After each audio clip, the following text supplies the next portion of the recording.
Bom dia, boa tarde ou boa noite, pessoinhas e pessoinhas e pessoinhos. Estou aqui de novo para trazer um vídeo novo. Ontem eu reproduzi para os alunos de engenharia e fonoaudiologia um filme do Glauber Rocha, Terra em Transe, e eu normalmente, habitualmente, eu assisto junto, né? Até para não ficar sendo aquela coisa que o professor que deixa filminho e some no mundo. Mas é a 20ª ou 30ª vez que eu assisto esse filme e eu resolvi gravar esse vídeo para comentar um pouco como é surpreendente a atualidade do Glauber Rocha, né?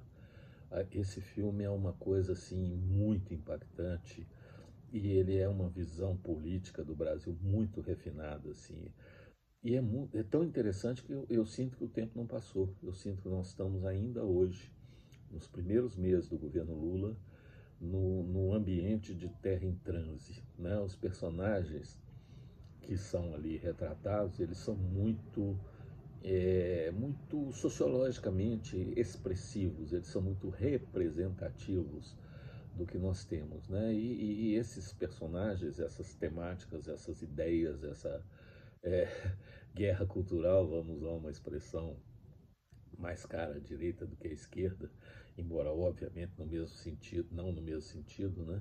Essa guerra cultural no Brasil vem de muito tempo, né? E ela vem, inclusive, a partir da música de fundo dos principais personagens, né? Como eu sempre observo quando eu reproduzo esse filme, né?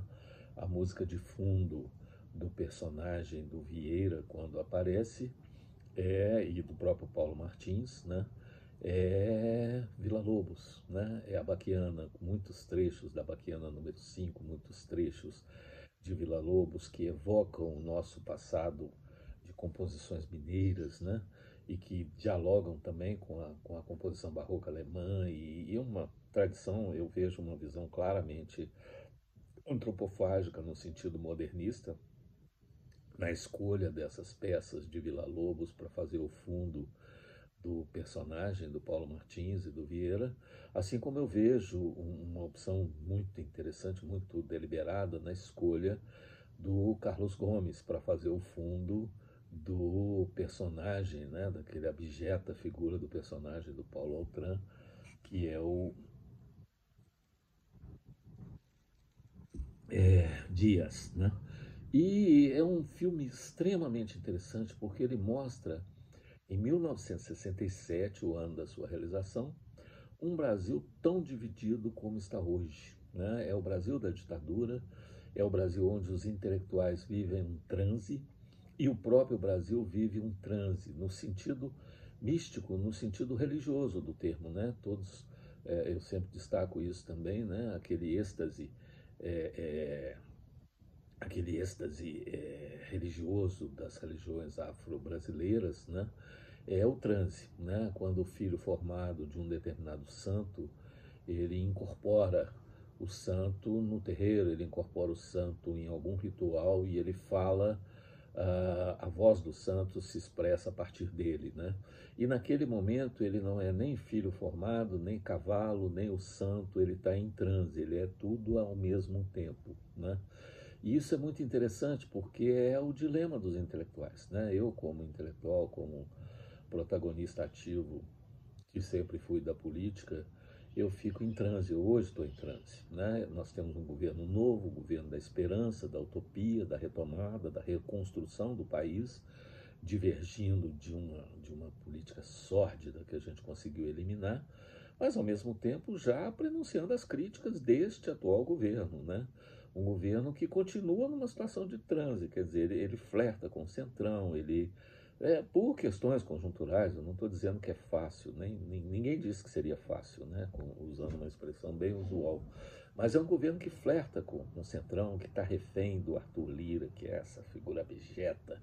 O Arthur Lira está lá também no filme, né? São todos personagens. O filme é um filme surpreendentemente atual, né? E eu acho que o recado dessa postagem aqui é um filme disponível no YouTube, tá? Domínio público, eu não sei se domínio público ou pirataria, mas no YouTube eu reproduzi ele, as mídias da universidade funcionam muito bem com o YouTube, e eu reproduzi no YouTube. Eu tenho DVD, tenho VHS, tenho todas as versões originais e compradas possíveis, quer dizer, direito autoral não é um problema. Mas eu reproduzi no YouTube por causa das mídias da universidade, que fica mais fácil e mais prático, né? Além do que, a informação quer ser livre, né? Uma expressão que eu repito sempre aqui.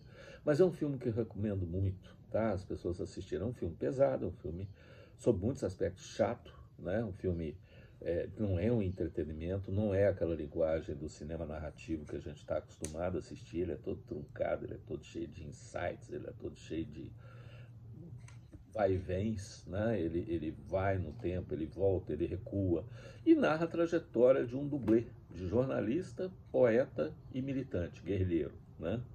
Que foi o caso de alguns do Brasil dos anos 60, mas é o caso de alguns do Brasil contemporâneo, né? Não a guerrilha em armas, que eu acho que hoje em dia não tem nenhum maluco pensando nisso, embora tenha aí algumas organizações exóticas que fazem treinamento e tal, mas não vieram à luz ainda, né?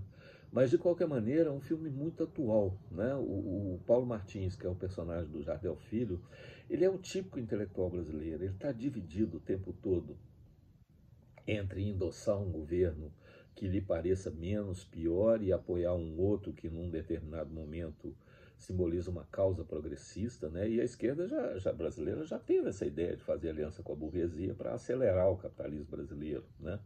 Depois passou por uma fase mais revolucionária. E o filme flerta com tudo isso, né? E ele mostra para a gente um pouco os dilemas dos anos 60, que são muito atuais, né? Sem contar, e ontem eu não comentei ainda com os alunos, né? Sem contar que ele é um mergulho no tempo, né? Eu sempre brinco aquela suruba interminável, tem lá, tem uma suruba chata, mas é um monte de gente rindo, e um cara beijando duas bocas e tal, não sei o quê. E é uma das surubas mais insuportavelmente chatas que eu já vi no cinema, na vida e na televisão.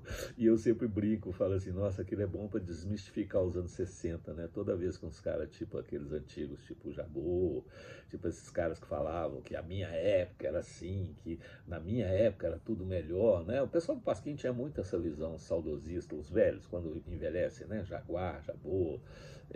Só o Milor que não. O Milor sempre foi atual, sempre foi moderno, ele é sempre um cara bacana. Mas, de qualquer maneira, aquela suruba é muito chata. Mas é interessante também que é o espírito do tempo, né? Assim, não era uma suruba que tivesse, aliás, é um filme que provavelmente hoje seria inassistível para os identitários, porque não tem nenhum protagonista negro, porque não tem nenhum protagonista gay, né? E a suruba é realmente, tipicamente, anos 60, tipicamente machista, né? Como diria o próprio Jaguar. Uma vez ele falou, esse negócio de revolução sexual era uma lenda. Na verdade, a gente queria comer todo mundo. Usava esse papo de revolução sexual para comer mais mulheres. Mas, no fundo, na hora de casar mesmo, a gente queria uma mulherzinha normal, virgem, ficasse em casa, que nos deixasse sair e tal. E é um pouco isso, né? As memórias desse período mostram isso. Mas, tirando a chatice da suruba, o personagem do Paulo Martins é muito interessante. E ele é um personagem que mostra boa parte dos dilemas que a intelectualidade precisa resolver para seguir adiante, né? Eventualmente mantendo a sua veia crítica, mas também fazendo a contribuição que possível, no momento possível, né? É outro autor que eu sempre cito, Milton Santos, que é um geógrafo fantástico da USP, já falecido, né? Uma pessoa que se projetou muito, era um baiano negro que alcançou uma envergadura internacional, uma pessoa muito interessante, e ele sempre fazia um aforismo que eu gosto de pensar sobre ele o tempo todo, que os intelectuais e o poder têm que ter uma relação de desconfiança permanente, recíproca. Se o intelectual adere ao poder, ele deixa de ser intelectual, ele perde a capacidade crítica. Se o poder se intelectualiza, ele deixa de ser poder, porque ele vai destruir suas próprias bases e vai tender à autodissolução, né? E como nenhum poder quer deixar de ser poder e nenhum intelectual quer deixar de ser intelectual, talvez o mais interessante seja mantê-los em campos separados. Foi o que eu sempre fiz e que provavelmente gerou parte do meu calvário aqui na universidade, né? Porque na época em que de muita polarização política as pessoas não admitem, né, a crítica, né? Fazer qualquer crítica é mal-vindo, é considerado um raciocínio reacionário de direita e tal. E eu caí em desgraça exatamente por continuar fazendo a crítica que eu sempre fiz a minha vida inteira.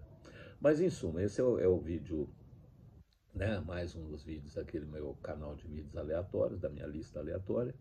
eu espero trazer aqui pelo menos a estimular a vontade de assistir, né, um filme disponível no YouTube, né? E observem bem a música de fundo, tá? Vila Lobos e Carlos Gomes, nesse sentido, são para mim a referência que mais me chamou a atenção, porque um era envolto no projeto de construir uma nova musicalidade, uma nova brasilidade através da música, numa perspectiva antropofágica, ou seja, dialogando com o que vem de fora, mas ao mesmo tempo criando, né? E o outro é um autor típico do século XIX, que fez aquele trabalho colonizado, né? Aquele trabalho de provar que era possível fazer uma ópera em português, com temáticas, com a língua portuguesa, com temáticas brasileiras, e criou aquela figura patética daquele índio domesticado, né?